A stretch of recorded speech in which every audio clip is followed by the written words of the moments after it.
സ്വീഡനിലെ ഒരു സാധാരണ ഗ്രാമീണ കുടുംബം, അതിൻ്റെ അടുക്കള അതെങ്ങനെ ഇരിക്കുമെന്ന് ഒന്ന് നോക്കാം. ഇതെൻ്റെ അടുക്കളയാണ്. ഇതൊരു പഴയ കുടുംബമാണ്. ഇവിടുത്തെ ചെമ്പ് പാത്രങ്ങളാണ് പണ്ട് അവർ ഉപയോഗിച്ചുകൊണ്ടിരുന്നത്. ആ പാത്രങ്ങൾ പഴയ തരത്തിലുള്ള തടി കൊണ്ടുള്ള സോഫയും തടി കൊണ്ട് പണിത ക്ലോക്കും കൈകൊണ്ട് വരച്ച് പഴയ രീതിയിൽ പണിത മേശ അലമാര. എല്ലാ വീട്ടിലും ഫ്രിഡ്ജുണ്ട്. മൈക്രോവേവും ഒരെണ്ണം എല്ലായിടത്തും കാണും. ഇതൊരു 60 വർഷം പഴക്കമുള്ളൊരു വീടാണ്. 60-70 വർഷമെങ്കിലും പഴക്കമുള്ളൊരു വീടാണ്. അതിനകത്ത്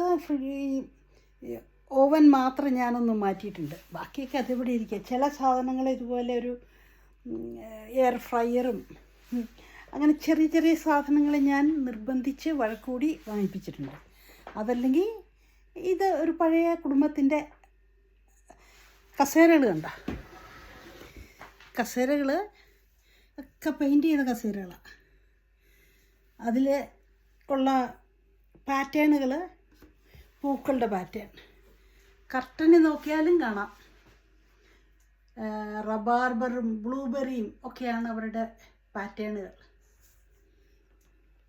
അങ്ങനെയുള്ളിടത്ത് ഞാനൊരു 5-6 സ്വീഡൻകാരെ അത്താഴത്തിന് ഒരു പരിപ്പ് സൂപ്പിന് വിളിക്കുകയാണ്.